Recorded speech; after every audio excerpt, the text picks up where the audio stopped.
Here's your wrestling news for November 17th, 2020. And your headlines for today include: Drew McIntyre wins WWE title on Raw. Why isn't Roman Reigns on WWE Raw before Survivor Series? WWE is bringing back a Hall of Famer to face The Fiend at WrestleMania 37. Real reason why WWE booked title matches on Raw before Survivor Series revealed. Is there a plan for WWE superstars joining Screen Actors Guild Union? Rumored backstage reason why Vince McMahon has allowed Bruce Prichard to continue his podcast. WWE could be in trouble due to pre-existing labor code. Role of Tamina during Roman Reigns vs. Jey Uso is revealed. Chris Jericho and Hurricane Helms take dig at WWE action figure Botch, and more. We're kicking off with some huge news from Monday Night Raw, as Drew McIntyre is now a two-time WWE champion. During the go-home show for Survivor Series, McIntyre defeated Randy Orton for the title, marking the first time since December 14, 2015 that the WWE title has changed hands on Raw. And it also means that now it'll be McIntyre versus SmackDown's Universal Champion Roman Reigns this Sunday at the pay-per-view. Orton's night didn't have a great start to begin with, as during the show it was revealed that he'd been fined an undisclosed amount for putting his hands on Adam Pearce last week before his title loss later on. It does seem strange that Survivor Series 2020 is supposed to be about Raw vs. SmackDown, as there was no invasion by Team Blue this week, despite fans speculating that Roman Reigns would be involved in the main event. There's also little to no excitement for the Bobby Lashley vs. Sami Zayn match that'll happen this Sunday, as the two brands have been kept separate despite the theme of this Sunday's event. Having McIntyre be confronted by Reigns would have been an epic way to end this week's Raw, and whilst it could happen on this Friday's SmackDown with Raw invading the Blue brand, it feels like it's a little too late at this point. Edge news next, as the Rated R Superstars return to the ring has seen him compete in this year's Royal Rumble and two matches against Randy Orton, with Edge winning their last man standing match at WrestleMania and Orton winning the rematch. Not only did Orton win their greatest wrestling match ever at Backlash, but that was where Edge injured his triceps and he's been out of action since June. It's been previously reported that Edge will be back in time for WrestleMania 37 and will face Orton in an I Quit match at the Show of Shows, possibly for the WWE Championship. But now, there's a new plan for the Rated R Superstar. WrestleVotes is reporting that whilst the Orton match is still the plan at the moment, WWE is also considering a match between Edge and The Fiend for WrestleMania. It'll be interesting to see which path the company goes down, as the Edge-Orton feud needs a rubber match to break this one win each tie, but plans could always change as WrestleMania draws closer. With Orton no longer the champion, that makes it far less likely that he'll defend the title against Edge at WrestleMania unless he regains the gold between now and March.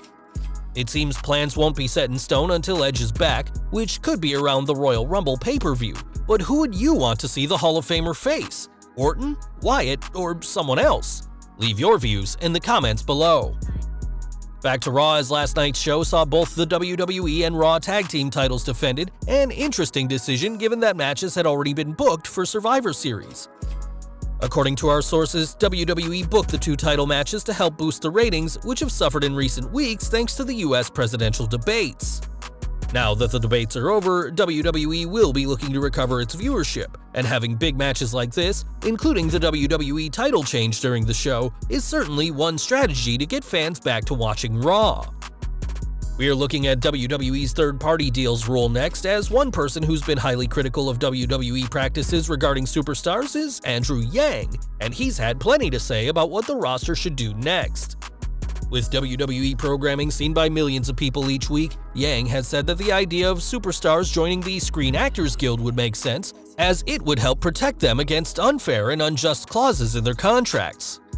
This comes after the SAG-AFTRA president Gabrielle Carteris said that she'll engage in conversations with wrestlers, a statement that she didn't just limit to WWE superstars. Though Vince McMahon has fought the idea of unions for decades, he may not have a choice much longer, and given that he holds superstars to countless standards that aren't typical of independent contractor deals, things could soon be getting dicey for the chairman of the board. One person who knows all about the rule is Zelina Vega, as WWE is claiming that her creating an OnlyFans account was the final straw that led to her release. According to Justin Barrasso of Sports Illustrated, WWE told her she'd breached her contract in October when she opened the account that allowed her to charge $30 a month for content featuring things such as cosplay, lingerie, swimsuits, and more. Barrasso noted that Vince McMahon was particularly annoyed by this apparent breach of contract, and whilst talents are prohibited from having third-party deals, not everyone is subject to this rule. On Wrestling Observer Radio, Dave Meltzer noted that Bruce Prichard, the executive director of Raw and SmackDown, will be allowed to continue with his podcast, which was made long before WWE's podcasting venture.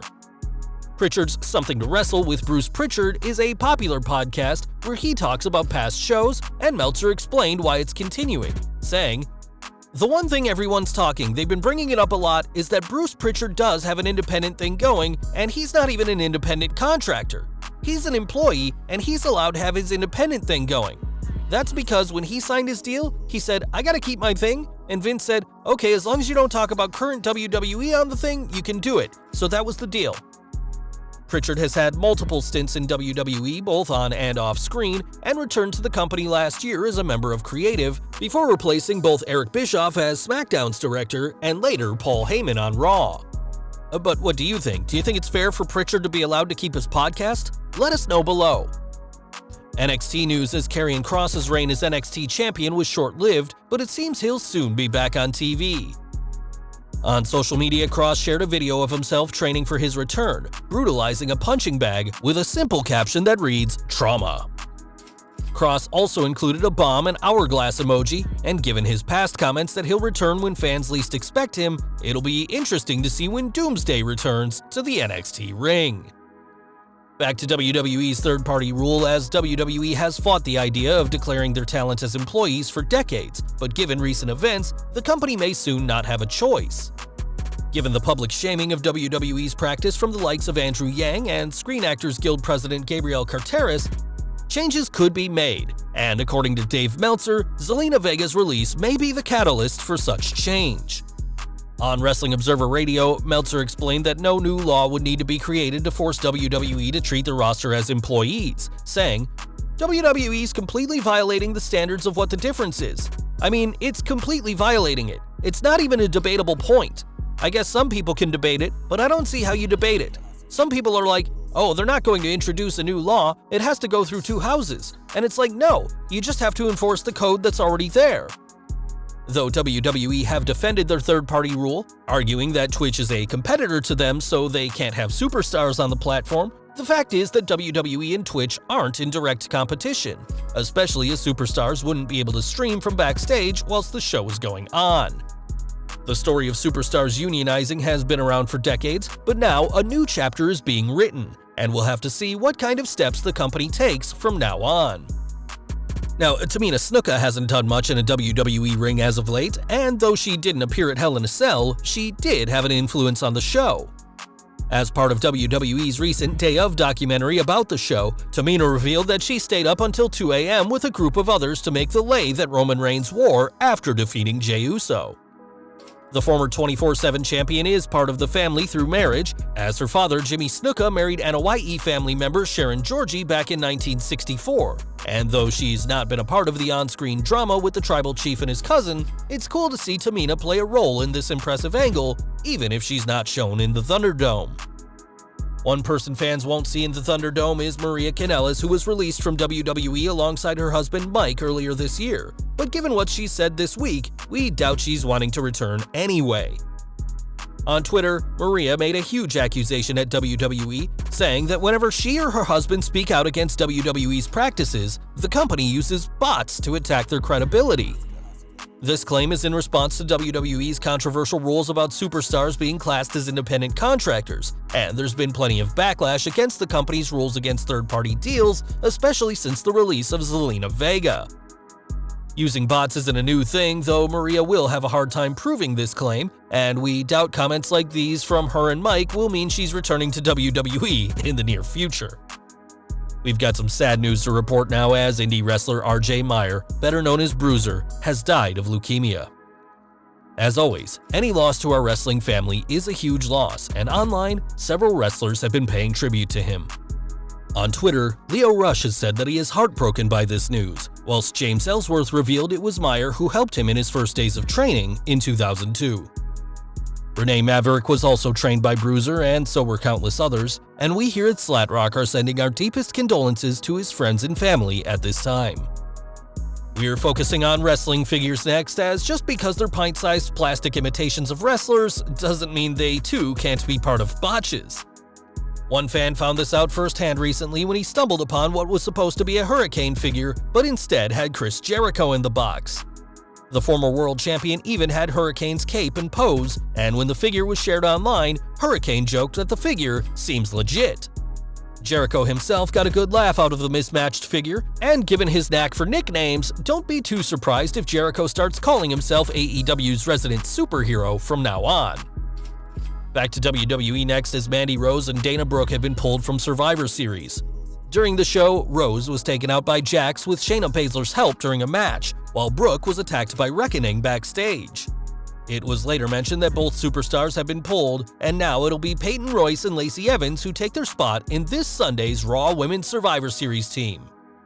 Royce and Evans will join Baszler, Jax, and Lana on the team, and with SmackDown's women's team set to be finalized this Friday, it'll be interesting to see who makes it to the pay-per-view. We are looking back to 2017 as WrestleMania 33 saw Roman Reigns hand The Undertaker his second loss at the Showcase of the Immortals, but according to two big names, it should have been his first. During the new Brothers of Destruction documentary on WWE Network, The Undertaker and Kane discussed how they felt things should have gone differently, with both men agreeing that someone the caliber of Reigns should have broken the streak. Obviously, that didn't happen, as the streak was broken 3 years prior by Brock Lesnar at WrestleMania 30, and though defeating the Dead Man at the biggest show of the year is still a huge accolade for Roman, Lesnar remains the one true conqueror of the streak. We are heading across the pond to NXT UK as Killer Kelly left the brand to show up at the Collective and work the Bloodsport event, but it was her connections in WWE that got her the role. While speaking to Fightful, Kelly revealed that it was WWE's Alexander Wolf who called Josh Barnett for her, and added that she did a month of MMA prior to then, so her background wasn't the same. Kelly added that she's open to doing more training in MMA and amateur wrestling, and isn't opposed to stepping in the cage if things go well for her. It's also been reported that an undisclosed American wrestling company has shown interest in her, and whilst the ongoing situation makes things difficult, it's good to see she's got her options open at this time. And we're ending today from the Gold brand, as one NXT superstar has received a brand new name. According to PW Insider, Brandi Lauren has received a new name and will be known as Skylar Story from now on. Story signed with NXT last month and is yet to make her debut, but when the 24-year-old Evolve and Shine alumni does show up in the Capitol Wrestling Center, she'll have a brand new name.